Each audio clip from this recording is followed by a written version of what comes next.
जय गुरुदेव। बहुत समय से ये ख्याल उठ रहा था कि परम पूज्य दादा गुरु महाराज के दिव्य और सादगी भरे जीवन के बारे में प्रेमियों से जिक्र किया जाए, किंतु यदि वे ही दया करें तब तो यह हो सकता है, अन्यथा यह संभव नहीं, क्योंकि संत तीसरे तिल से नीचे उतरते नहीं और इंसान अंतःकरण के मलिन घाट पर बैठा हुआ है। परम पूज्य दादा गुरु महाराज के दिव्य जीवन की महक को आप तक पहुंचाने की एक छोटी सी कोशिश उनकी और गुरु महाराज की दया से यहाँ की जा रही है। इससे जरूर सत्संगियों की परमार्थी वाकफियत बढ़ेगी। जय गुरुदेव। परम संत स्वामी विष्णु दयाल मिश्र जी महाराज का जन्म सन 1868 में ग्राम चिरोली, तहसील इगलास, जिला अलीगढ़, उत्तर प्रदेश में हुआ था। इनके पिता का नाम पंडित भोलानाथ मिश्र और माताजी का नाम पार्वती देवी था। इनकी जन्म जाति ब्राह्मण मिश्र कुल था। इनके छोटे भाई का नाम पंडित घूरेलाल जी मिश्र, जिन्हें दादा गुरु के नाम से सभी जानते हैं, था। इनके भीतर परमात्मा की चाहत, भक्ति का बीज भरा हुआ था। इन्होंने अपनी छोटी अवस्था से ही वेद, वेदांत, धार्मिक शास्त्रों का अध्ययन करना शुरू कर दिया था। पूरे गुरु की खोज में ये अपनी युवावस्था से ही लगे रहे और 25वें वर्ष में अपने घर चिरोली को छोड़कर गुरु की खोज में यहाँ वहां भ्रमण करने लगे। और आगरा में एक दिन इनको परम संत स्वामी गरीबदास जी महाराज का दर्शन हुआ। उनका दर्शन पाते ही इनके भीतर इतना प्रेम उमड़ा कि उन्हें गुरु मानकर हृदय से उनके प्रति समर्पित हो गए। और उसी वर्ष श्रावण शुक्ल पंचमी दिन मंगलवार इनको स्वामी गरीबदास जी महाराज ने नामदान उपदेश दिया। ऐसा अलौकिक धन पाकर ये धन्य हो गए और तब से ये गुरु सेवा में ही लगे रहे। दिन रात साधन सेवा इसी में लिप्त रहे और कुछ वर्षों में ही गुरु कृपा से संत गति को प्राप्त कर पूर्ण संत हो गए। ये अपने गुरु महाराज के चरणों की सेवा में ही आगरे में उनके साथ ही रहने लगे और उनके साथ अनेक धार्मिक तपोभूमियों में भी गए। स्वामी बाग आगरा में जहां वे उन दिनों रहते तो हाथरस वाले स्वामी जी का ग्रंथ घट रामायण तथा रत्न सागर शब्दावली का इन्होंने शुद्ध अनुवाद किया तथा उसको अपने गुरु महाराज को दिखलाया।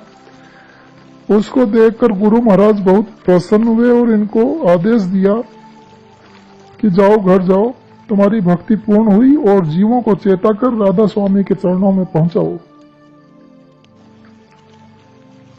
गुरु की आज्ञा पाकर ये आगरा से आकर पहले अलीगढ़ में रहे। वहां लोग इकट्ठा होते थे और इनकी मौजूदगी में साधन भजन किया करते थे। अपने निज धाम जाने के 3 वर्ष पूर्व से इन्होंने यहाँ सत्संग करना बंद कर दिया था। इनके निज धाम जाने के बाद इनकी पत्नी का देहांत हुआ।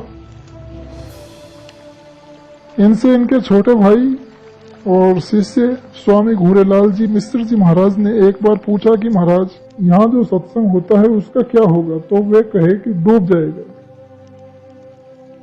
और उनकी मौज के अनुसार वहां पर सत्संग बंद ही हो गया, यानी डूब गया। फिर ये अपने गांव चिरोली अलीगढ़ आ गए और अपने घर का कार्य संभालते हुए सन 1899 में सत्संग करना शुरू किया। सत्संग पाकर जीव चरणों में आने लगे। कुछ दिनों बाद इन्होंने अधिकारी जीवों को उत्तर दक्षिण दिशा के क्षेत्रों में जाकर चरणों में लगाया। जवा गांव में अधिक संख्या में जीव चरणों में समाये। उस समय इनके गुरु महाराज स्वामी गरीबदास जी महाराज इनके पास पधारे तो देखकर अति प्रसन्न हुए और बोले कि बगिया तो बहुत अच्छी लगाई है। फिर चिरोली के सत्संग की महिमा दिन प्रतिदिन बढ़ती गई और इस तरह सत्संग करते हुए 70 वर्ष की आयु में बुधवार के दिन सन 1938 को चोला त्यागा और निजधाम पधारे। इनकी समाधि इनके निर्देश से मोहल्ला औरंगाबाद ज्वालापुरी के पास अलीगढ़ में बनी है।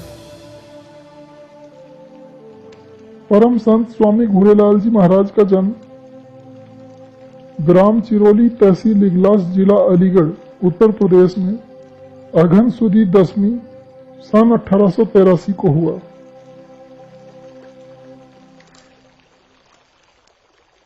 इनके पिताजी का देहांत तो बचपन में ही हो गया था। उसके बाद घर की व्यवस्था बड़े भाई स्वामी विष्णुदयाल जी मिश्र जी महाराज जी करते रहे। माताजी अपने दोनों पुत्रों विष्णुदयाल जी और घूरेलाल जी दोनों की परवरिश करती रही। बड़े पुत्र विष्णुदयाल जी यानी परदादा गुरु महाराज जब 25 वर्ष के हो गए तो वे गुरु की खोज में घर छोड़कर चले ही गए थे। बहुत दिनों तक जब पता नहीं चला कि वे कहाँ हैं तो बाद में पता चला कि वे आगरा शहर में अपने गुरु के साथ रह रहे हैं। तो माताजी अपने छोटे पुत्र घूरेलाल जी को भी साथ लेकर, जो उस समय 10 वर्ष के थे, स्वामी बाग आगरा पहुंची। और जब उन्होंने देखा कि उनका बड़ा पुत्र अपने गुरु स्वामी गरीबदास जी महाराज के साथ है तो उन्हें बहुत प्रसन्नता हुई और वे भी भक्ति में वहीं रहने लगी। और धीरे धीरे वहां रहते हुए तीनों माता पुत्र को 5 वर्ष गुजर गए। स्वामी गरीबदास जी महाराज ने देखा कि घूरेलाल जी में भक्ति का बीज बहुत विशाल है तो वे इनको छोटे बच्चे की तरह इनकी उंगली पकड़कर इन्हें घुमाते रहे और अपने साथ इन्हें बाहर भी ले जाते रहे।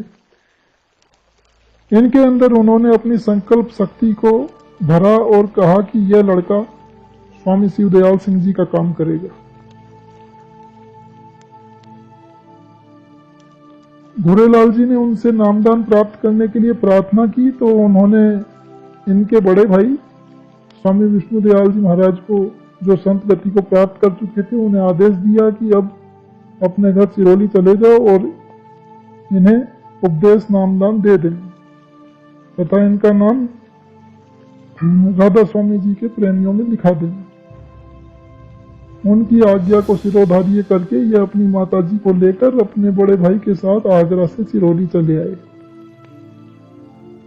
और अपने बड़े भाई स्वामी विष्णुदयाल जी से नामदान पाया।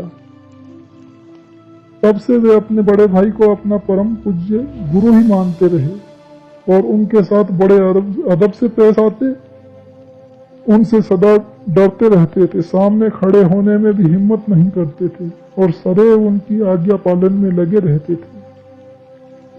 घर लौटकर आने के बाद 18 वर्ष की अवस्था में घूरेलाल जी महाराज का विवाह पंडित चुन्नीलाल जी शर्मा की इकलौती पुत्री के साथ संपन्न हुआ। विवाह के 3 वर्ष उपरांत इनसे एक पुत्र रत्न प्राप्त हुआ जो केवल 5 वर्ष की अवस्था में इस नश्वर शरीर को छोड़कर चला गया। माताजी अपने बालक के लिए अक्सर रोया करती थी तो एक दिन इन्होंने समझाते हुए कहा कि क्या रोती हो, वह फिर तुम्हारे पास आएगा। और बाद में ऐसा ही हुआ। परम पूज्य बाबा जय गुरुदेव जी महाराज, जिनकी छत्र छाया में आज आप हम सब लोग बैठे हैं, गुरु की खोज में भ्रमण करते हुए जब कश्मीर पहुंचे, बहुत तलाश कर चुके थे, सब मतांतर के बाबा और महात्माओं के पास रहकर देख लिया कि असली दौलत कहीं नहीं है, तो बड़े निराश हुए। इसी निराशा में एक दिन मालिक के न मिलने की विरह में एक पहाड़ी की चट्टान पर बैठे हुए रोते थे और विचार में थे कि अब इस शरीर का अंत कर लेना चाहिए, कि ध्यान मग्न हो गए। तो देखते हैं एक महात्मा जी उनके सामने खड़े हैं और कुछ आदेश कर रहे हैं। यह देख वे फिर से जोश में भर गए और आदेशानुसार वापस लौट पड़े। और बाद में जब दादा गुरु महाराज का दर्शन किया तो दर्शन पाते ही प्रसन्नता और बहुत दिनों के वियोग के कारण अश्रुधारा बह चली और देखा कि ये तो वही महात्मा जी हैं।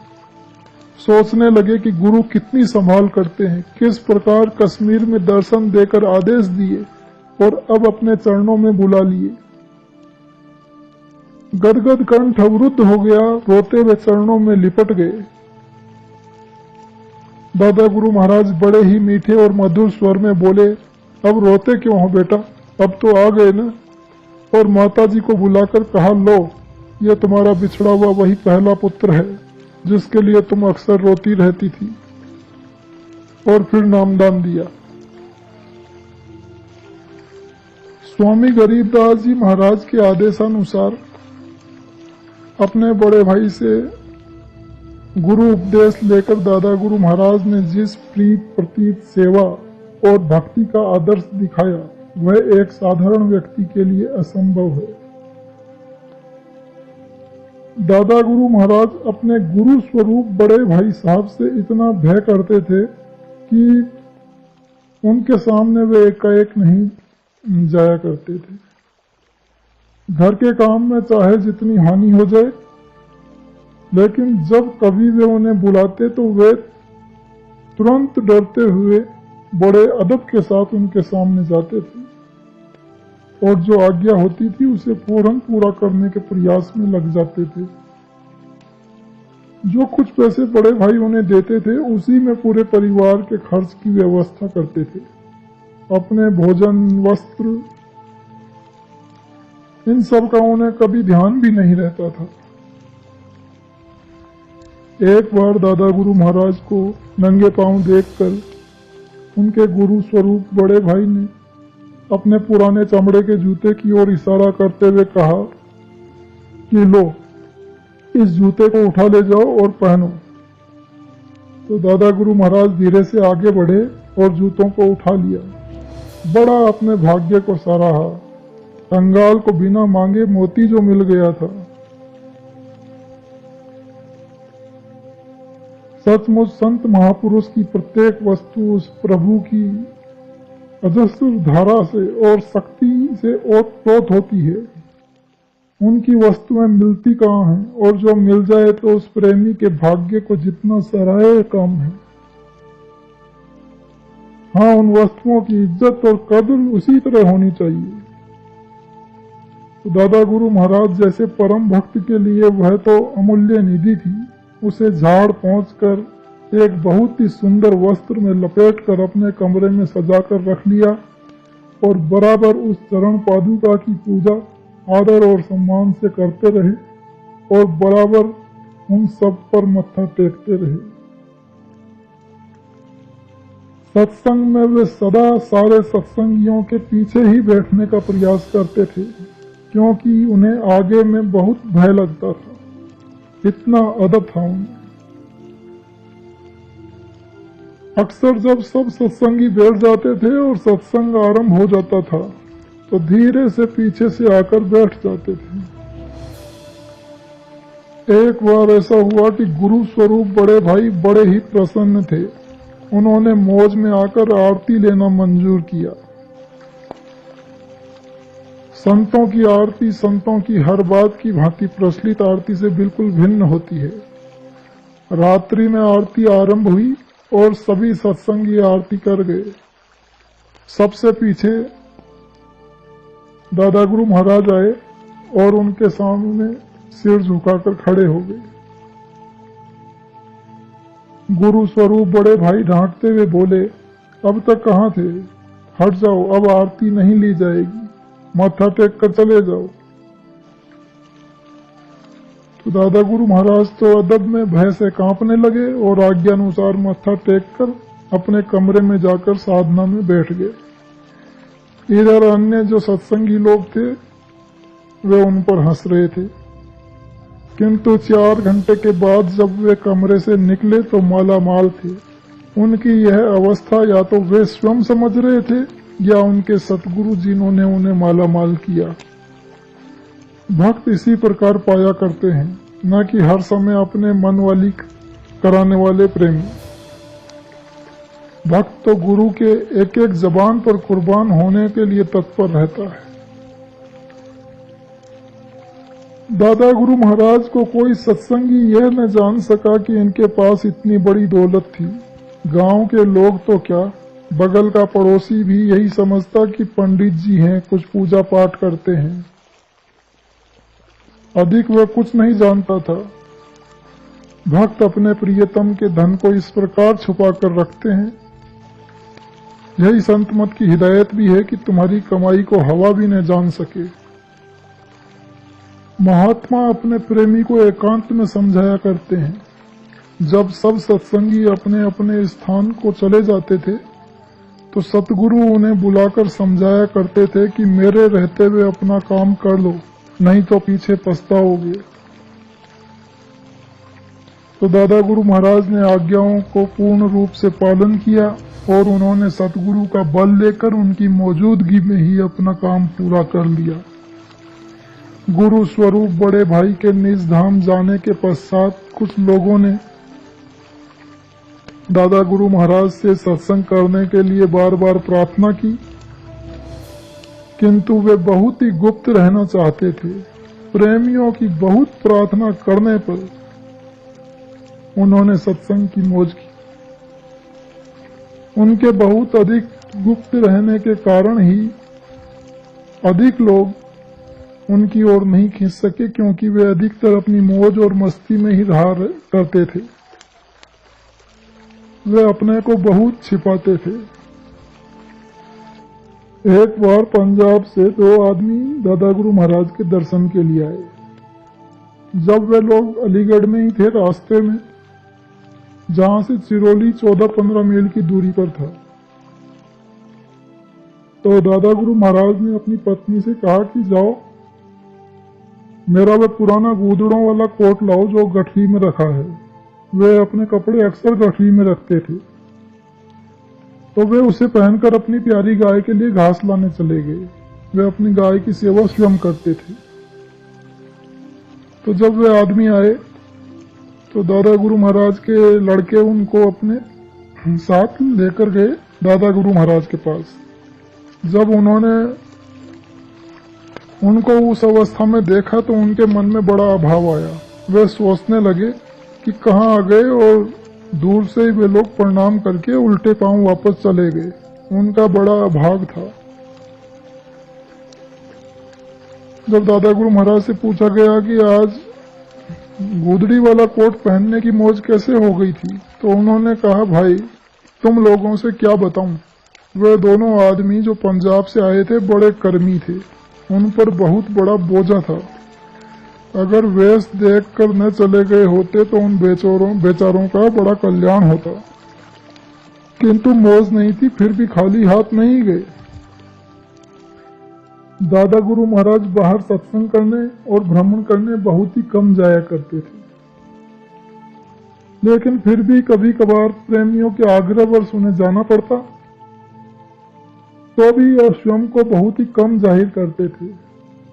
दुनिया वाले लोग बनावटी शो पसंद करते हैं, इसलिए वे इन पूर्ण संत से बहुत कम लाभ उठा सके, और इसी कारण ये कभी कभी कहा भी करते थे कि नर्तन वाले जीव यदि महात्माओं से लाभ नहीं उठा पाते तो महात्मा 84 में पड़े जीवों पर ही दया वर्षा करके चले जाते हैं, और इन्होंने ऐसा करके भी दिखाया।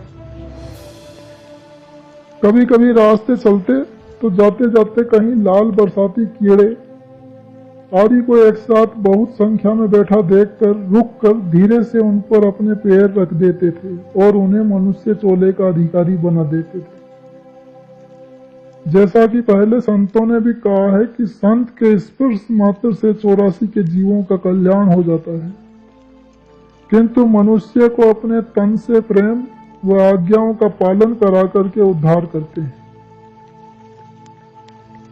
एक बार प्रेमियों के आग्रहवश दादा गुरु महाराज ने किसी गांव के बाहर कुएं पर डेरा डाला, तो उस गांव के लोग साधु महात्माओं से अधिक घृणा करते थे, झूठा और ढोंगी समझते थे,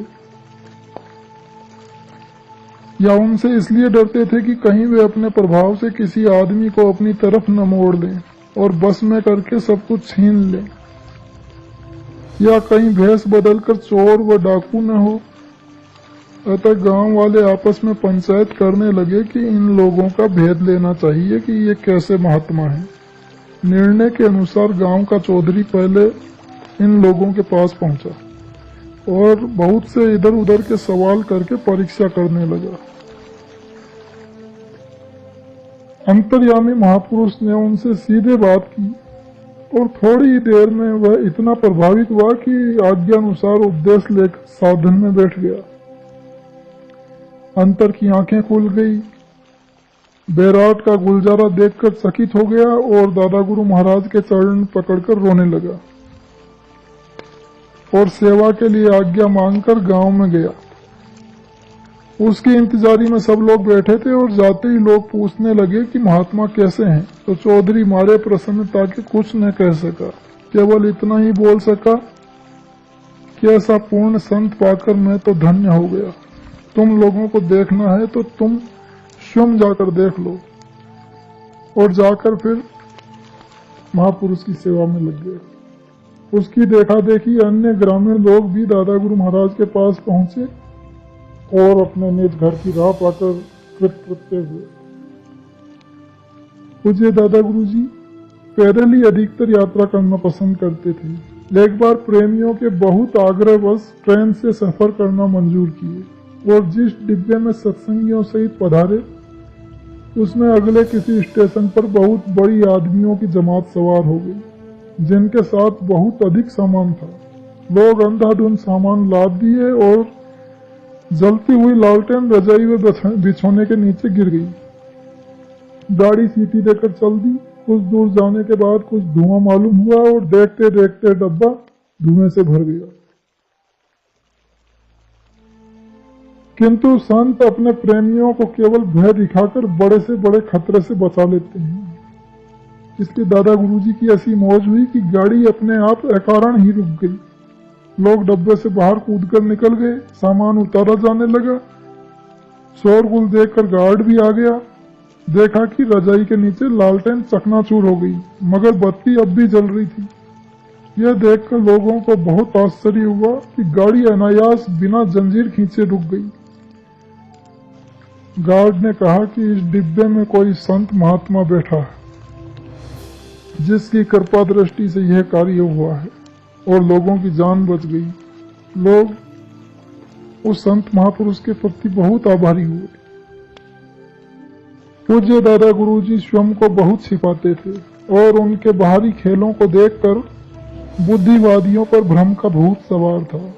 कभी कभी मौज में आकर बच्चों के साथ बच्चे बनकर खेलते, मक्के की खुकड़ी की गाड़ी बनाते थे और उसे दरवाजे पर खींचते हुए आवाज लगाते थे, चलो भाई गाड़ी पर कौन सवार होगा, गाड़ी तैयार है। बस उधर से लड़के दौड़ पड़ते थे। एक ने उस गाड़ी पर पैर रख दिया तो गाड़ी टूट गई। तो दादा गुरुजी फौरन डांटते, अपने गांव की बोली में कहते, तुमने मेरे गाड़ी तोड़ दी, जोड़ो इसे। बच्चे डर के भागने लगते तो कहने लगते थे, अच्छा भागो मत, फिर गाड़ी बनाता हूं तब चढ़ना। लड़के अगल बगल खड़े हो जाते, आप खुकड़ी की गाड़ी फिर से बनाने लग जाते थे। मगर इस खेल को कौन समझे। दयाल संत सतगुरु बच्चों की नादानी पर ध्यान नहीं देते थे। भले ही उनको सचेत करने के लिए थोड़ी फटकार दें, किंतु सदैव अपने प्यारों की नादानी से टूटी हुई अमर पद की गाड़ी को ठीक ठीक रूप में सामने खड़ा करते रहते। भक्त सावधानी से सवार होकर अपने घर पहुंचता है और दूसरे देखते ही रह जाते हैं।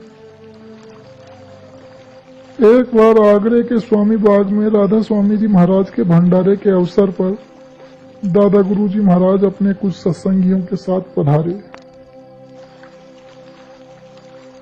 बड़ी भीड़ थी। दादा गुरु महाराज बीड़ी पिया करते थे, तो वे एक बगल बैठकर बीड़ी पी रहे थे। तो उनके एक सत्संगी प्रेमी से स्वामी बाग के एक सत्संगी ने परमार्थ विषय कुछ बातचीत की। तो उसने स्वामी दादा गुरु महाराज के प्रेमी से पूछा कि तुम कहाँ के उपदेशी हो, तुम्हारा गुरु कौन है। तो प्रेमी ने दादा गुरु महाराज की तरफ इशारा किया। तो स्वामी बाग का सत्संगी बोला कि कौन, वह जो बीड़ी पी रहे हैं। तो प्रेमी ने उस सत्संगी के तीखे व्यंग्य को भांप लिया और प्रश्न के अनुसार उचित उत्तर दे दिया, जिसे सुनकर वह सत्संगी उबल पड़ा और वहां एक बड़ी भीड़ इकट्ठा हो गई। तो दादा गुरु महाराज उस मौके पर फौरन पहुंचे और दोनों के बीच खड़े होकर स्वामी बाग के सत्संगियों से पूछने लगे, कहो भाई क्या बात है। एक बोल उठा, आपको बीड़ी पीते देखकर इन्होंने कुछ ऐसे शब्द कहे जिससे घृणा प्रकट होती थी और जिसे गुरुमुख प्रेमी कभी सहन नहीं कर सकता। पूज्य दादा गुरुजी फौरन शीतल शब्द में उस सत्संगी से बोल उठे, अरे भाई इसमें कौन सी बात थी, मैं तो देखो नन्ही सी बीड़ी पीता हूं। स्वामी शिवदयाल जी महाराज सटक पिया करते थे। बीड़ी तंबाकू पीने न पीने से महात्माओं की परख नहीं हुआ करती। यह सुन सब लोग चुपचाप अपनी अपनी जगह चले गए। पूज्य दादा गुरुजी अपनी गाय के लिए घास खोदने स्वयं जाया करते थे। खेतों में जब वे घास खोदने बैठते तो उनके कंधे और शरीर पर यहाँ वहाँ चिड़ियाएं आकर बैठ जाया करती थी और तब तक नहीं उठती थी जब तक कि वे अपना शरीर हिला न दें। और जब बार बार वे आकर बैठती तो वे कहते कि भाई मुझे अपना काम करने दो। अपनी गाय के लिए वे स्वयं कहा करते थे कि अब की बार इस तन से निकलकर मनुष्य चोले में चली जाएगी और संपन्न परिवार में जन्म लेकर भक्ति करके अपने घर पहुंचेगी। कहा जाता है कि वह गाय दादा गुरुजी के शरीर छोड़ने पर जहां उनकी चिता जल रही थी वहां रस्सी तुड़ाकर इतने वेग से पहुंची कि मानो चिता में कूद पड़ेगी। लोगों ने पकड़ लिया। उनके जाने के थोड़े ही दिन बाद उसका भी शरीर छूट गया। एक बार का जिक्र है, दादा गुरुजी घास खोदकर किसी कपड़े पर रखे हुए थे तो उसमें एक सांप भी आ बैठा। उन्होंने उसे देखा मगर बोले कुछ नहीं। जब घर चलने लगे तो घास के गट्ठर में सांप को भी घर ले आए। तो उनका एक लड़का जब घास का गट्ठर खोलने को आगे बढ़ा तो उन्होंने उससे कहा, जरा संभाल कर घास खोलना, उसमें एक सांप जी बैठे हुए हैं। लड़के ने गट्ठर खोल दिया, सांप जी कहीं चले गए।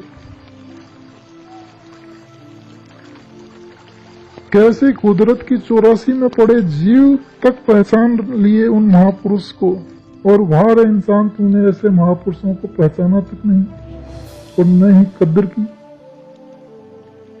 साधारण मनुष्यों की तो बात ही न्यारी है। उनके निकट संपर्क में रहने वाले उनके गुरु भाई तक उनको नहीं पहचान सके। गुरु स्वरूप बड़े भाई के शरीर त्याग के बाद उनकी ओर जुड़ने के बजाय लोगों ने ऐसे भाव उठाए कि दादा गुरु महाराज को कुछ दिनों तक सत्संग बंद रखना पड़ा और ऐसा प्रतीत होने लगा कि उदासीन भाव से ही वे चुपचाप चले जाएंगे। लेकिन गुरु भाई श्री प्यारेलाल जी पाठक इत्यादि के यहाँ इन्ने गिने सज्जनों के प्रयास से उन्होंने सत्संग जारी रखा। मगर गुरु स्थान जो अलीगढ़ शहर में था उससे एकदम अलग। अपने गांव चिरौली में ही पहले सत्संग शुरू किया और तब तक कहीं नहीं गए जब तक बाबा जय गुरुदेव जी महाराज चरणों में नहीं आ गए। जिस समय बाबा जय गुरुदेव जी महाराज साधन अवस्था में अपने गुरु महाराज के घर पर रहते थे, उसी समय की एक घटना है कि दादा गुरु महाराज अपने गांव में करीब 10 बिस्सा गन्ना बोए थे और गांव वाले उस गन्ने को चूसने में बहुत पसंद करते थे। इसलिए लोग उनकी अनुपस्थिति में उसी खेत का गन्ना तोड़ तोड़ कर चूसते थे। एक बार ऐसा हुआ कि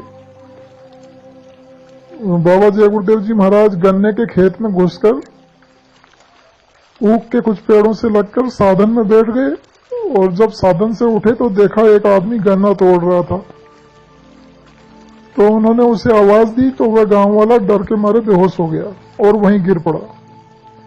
कुछ देर बाद उसे होश आया तो उन्होंने चोर को पकड़कर दादा गुरु महाराज के पास लाकर कहा कि स्वामी जी ये चोरी से गन्ना तोड़ रहा था। तो दादा गुरुजी ने बड़े ही मीठे स्वर में समझाते हुए कहा कि अरे भाई, बादशाहों का धन लोग सदा से लूटते रहे, लूटने दो। स्वामी जी तो बादशाह हैं, उन्हीं का तो है। और उसे प्रेम से जाने को कहा। वो गन्ना तोड़ने वाला आदमी तो बड़ा शर्मिंदा हुआ और दादा गुरुजी से माफी मांगने लगा। जब गन्ने से गुड़ निकाला गया तो दादा गुरुजी के 10 हिस्से से तो करीब 10 मन गुड़ निकला और उसके जिसने चोरी की थी उस गन्ना तोड़ने वाले व्यक्ति के 4 बीघे खेत से उसकी औसत से बहुत कम गुड़ निकला। तो गांव वालों को बहुत आश्चर्य हुआ। इसी प्रकार की बहुत सी उदारता, दयालुता और क्षमा के भावों को देखकर लोगों को विश्वास हो गया था कि पंडित जी केवल पंडित ही नहीं, एक सिद्ध पुरुष हैं। अतः ग्राम के ही किसी आदमी ने उनसे प्रार्थना की कि महाराज, मेरे कोई पुत्र नहीं है जिससे हम लोग दुखी रहते हैं। आप समर्थ हैं, आपसे केवल यही भीख मांगता हूं कि आप अपनी कृपा से एक पुत्र दे दीजिए। तो उन्होंने हंसते हुए कहा कि भाई, तुम्हें तो पुत्र मिल सकता है किंतु वो लड़का तुम्हारे पास रहेगा नहीं। तो वो बोला कि कुछ भी हो किंतु लड़का हो जाने से हम लोगों को प्रसन्नता होगी। तो दादा गुरुजी चुप हो गए और उस आदमी को बाद में पुत्र लाभ हुआ। लेकिन कुछ दिनों के बाद फिर वह न जाने कहां चला गया। इस तरह से दादा गुरुजी की वाणी सत्य सिद्ध हुई। दादा गुरु महाराज के पिताजी की मुख्य आजीविका पंडिताई अर्थात पुरोहिती कर्म ही था। अतः जब इन्होंने अपनी गृहस्थी संभाली तो वही पुरोहिती कर्म इन्हें भी करने पड़ते थे। इसलिए जजमानों के यहाँ शादी ब्याह कराने जाया करते थे। सभी यही कहा करते थे कि बड़े सीधे हैं। लोग इन्हें पंडित जी कहकर पुकारा करते थे। यद्यपि गुरु स्वरूप बड़े भाई के रहते दादा गुरुजी महाराज ने अपना सब काम पूरा कर दिया था, किंतु सत्संगियों की कौन कहे, हवा भी शायद न समझ पाई थी कि इनके पास इतना अपार संत गति का परमार्थी धन है। दादा गुरुजी अपने को बहुत छिपाए रखते थे। इनके बड़े भाई अपनी ई लीला समाप्त करने के कुछ समय पहले ही मौन हो गए थे और यह कहा करते थे कि यहाँ को सत्संग डूब जाएगो और कहीं उछलेगो।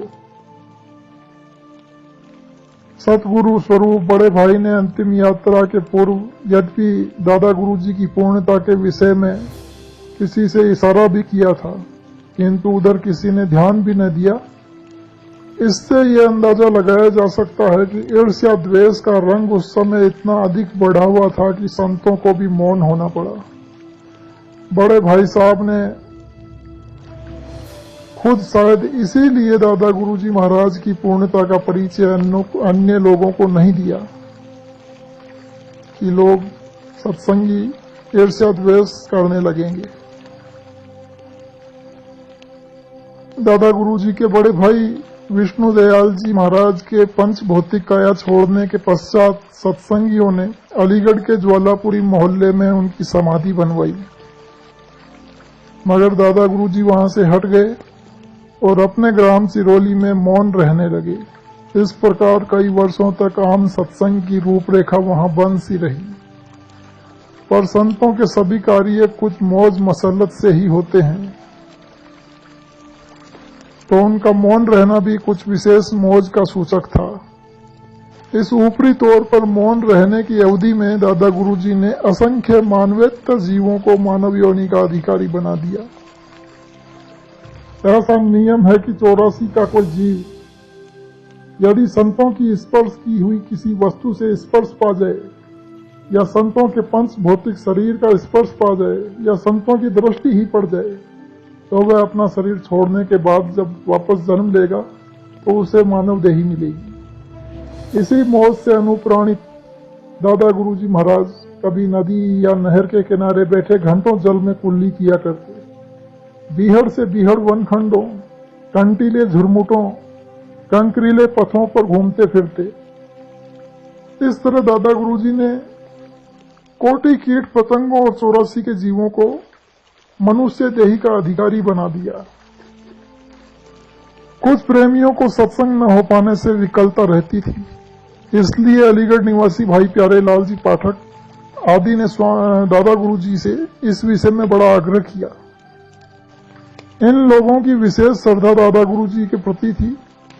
संत तो सेवक के बस में रहते हैं।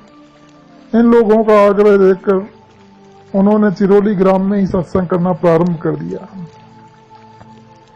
ये अपने ग्राम से दूर बहुत कम जाते थे। एक गाय इन्होंने पाल रखी थी, जिसके लिए स्वयं ही चारा या घास काटते खेतों या स्कूल पर चले जाते। घास खोदते या चारा काटते समय भी मालिक की याद में ही विभोर रहते और कभी कभी उस मालिक की मौज में जो शब्द उनके मुख से निकल पड़ते थे उसे उनके प्रेमी नोट कर लिया करते थे। मालिक के प्रेम में सदैव ही ओत प्रोत रहने वाले वे पूर्ण पुरुष जब ऊपरी चढ़ाइयों के आनंद का वर्णन किया करते थे तो उस समय का सुख तो वे प्रेमी ही समझ पाते थे जो समीप में रहते थे। दादा गुरुजी बहुत बार कहा करते थे कि सत्संग अब पूरब में उछरेगो, यानी पूरब में जोर पकड़ेगा। दया मूर्ति तो ऐसे थे कि श्रद्धा भक्ति से जो भी उनके पास आए उन्हें उन्होंने निहाल कर दिया, किंतु स्वार्थी और परीक्षा लेने वालों के हाथ कुछ न लगा। वे तो उन्हें केवल पंडित जी ही समझते रहे।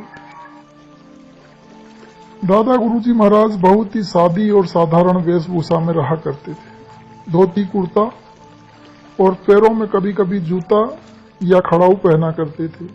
सिर पर लंबी केसावली और चेहरे पर वक्ष स्थल तक लटकती दाढ़ी उनकी सौम्यता का परम प्रतीक थी।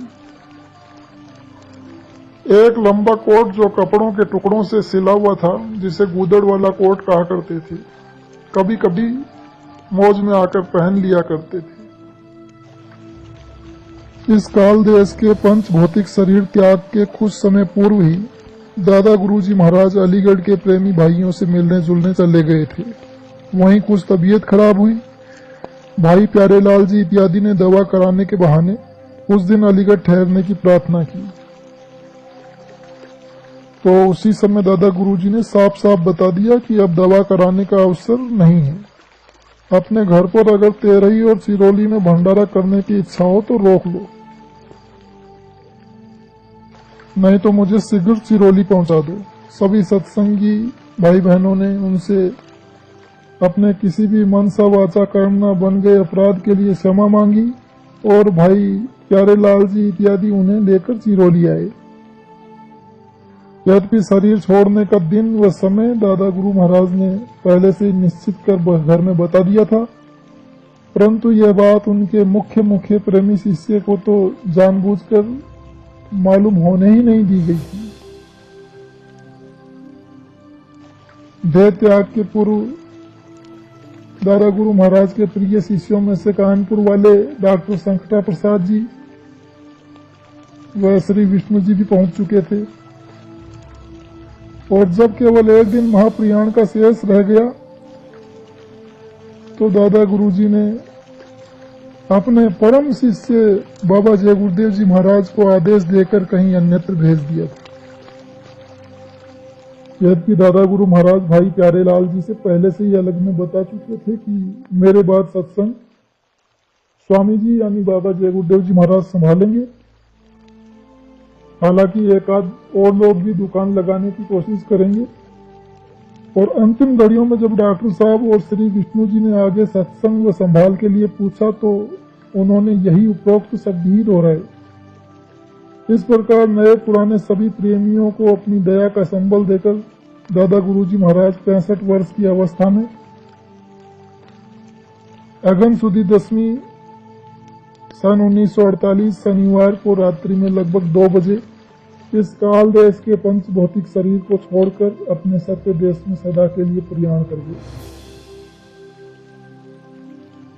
परम पूज्य स्वामी जी महाराज के गुरु भाई श्री VH लुल्ला जी, जिन्हें संगत चाचा जी के नाम से बहुत अच्छे से जानती है, उन्होंने दादा गुरु महाराज के साथ बीते कुछ पलों का अपने शब्दों में इस प्रकार से वर्णन किया है।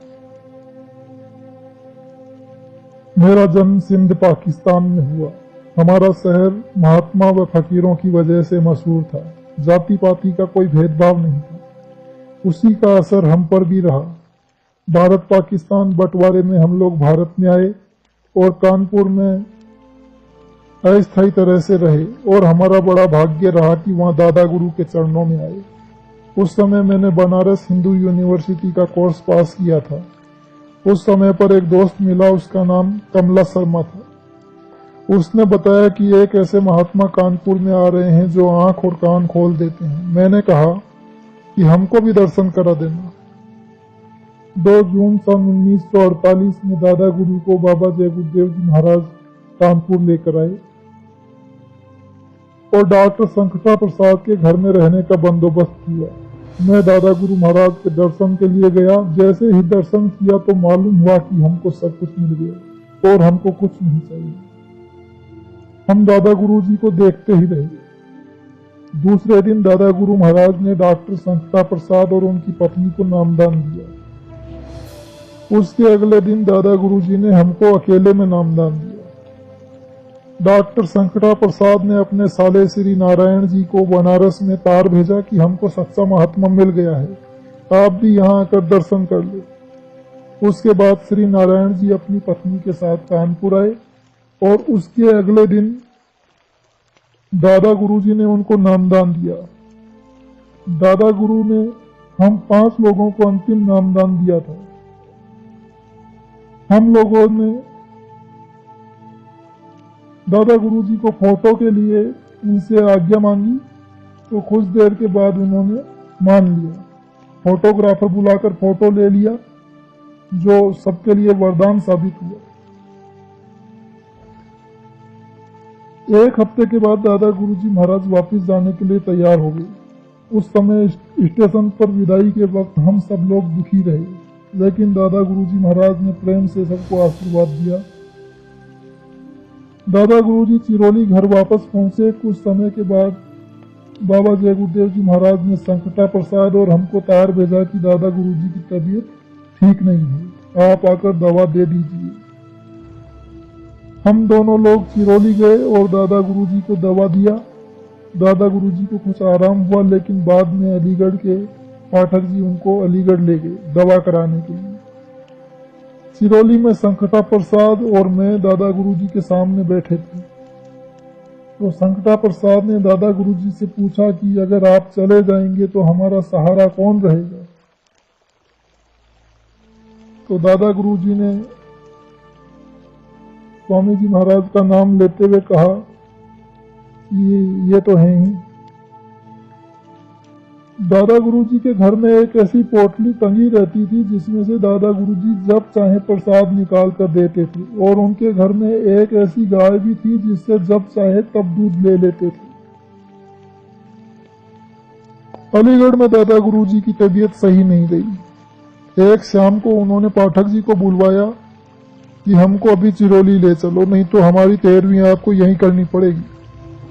पाठक जी ने तुरंत तांगा बुलाया और दादा गुरु जी को चिरौली ले गए। अलीगढ़ में पाठक जी ने सब सत्संगियों को सूचना दी और सब लोग उसी रात को चिरौली पहुंच गए। दादा गुरु जी ने सबको आशीर्वाद दिया और कहा कि सत्संग बहुत बढ़ेगा और संभाले न संभल पाएगा। दादा गुरु के शरीर छोड़ने के बाद उनकी गाय ने भी अपना शरीर छोड़ दिया। एक बार दादा गुरु महाराज को एक प्रेमी ने अपने यहाँ भोजन करने का बहुत आग्रह किया। दादा गुरु जी ने स्वीकार कर लिया। वह प्रेमी भाव विभोर होकर जब भोजन कराने लगा तो उसे ध्यान में रहा कि दही में बूरा डाल रहा है या पिसा हुआ नमक। बूरा थोड़ा कम मीठा होता है, इसे देसी चीनी भी कहते हैं, इसलिए मुट्ठी से ज्यादा दही में डालते हैं। दादा गुरु जी ने भोग लगाया और खाने लगे। और जब थाली में बचे प्रसाद को अन्य प्रेमियों ने खाया तो वह नमक की वजह से खाया ही न जाए। तो जब उस प्रेमी को पता चला तो वह रोने लगा और दादा गुरु महाराज से क्षमा मांगते हुए कहा कि गुरु महाराज बता क्यों नहीं दिए। तो दादा गुरु जी ने कहा कि अपने गुरु को तो उसका भोग लगाया और अब स्वाद के लिए मैं न खाऊं, और बताना उचित था क्या। अब समझिए कि भोग का मतलब और प्रभाव कितना है और हम लोग इसे कितना मानते हैं। दादा गुरु महाराज की समाधि के रूप में विश्व प्रसिद्ध जय गुरुदेव नाम योग साधना मंदिर मथुरा में बना हुआ है, जिसके लिए परम पूज्य बाबा जय गुरुदेव जी महाराज ने कहा, हमारे स्वामी जी महाराज को गौर से देखो, वो कैसे थे। मंदिर देवता का दर्शन लाभ बेइंतहा बेशुमार है। बुराई छोड़ें, मनोकामना पूर्ति का लाभ लें। मंदिर का देवता निरंतर बरकत बांट रहा। इस मंदिर की मुंडेर से अगर पंछी भी उड़ा तो उसे मनुष्य शरीर मिल जाएगा। 84 कोस की यात्रा का जो फल मिलता है उससे कहीं ज्यादा लाभ मंदिर की एक परिक्रमा से मिलेगा। यहाँ कोई चढ़ावा नहीं। बाखुशी आओ, गुनाहों की माफी मांगो, मंदिर का देवता तेरी बाट जो रहा। गुरु की दया ले धाम अपने चलो, वहाँ कोई भय नहीं, कोई अभाव नहीं। यहाँ तो बूंद बराबर भी सुख नहीं, वहाँ सुख का सागर लहरें मार रहा। जय गुरुदेव।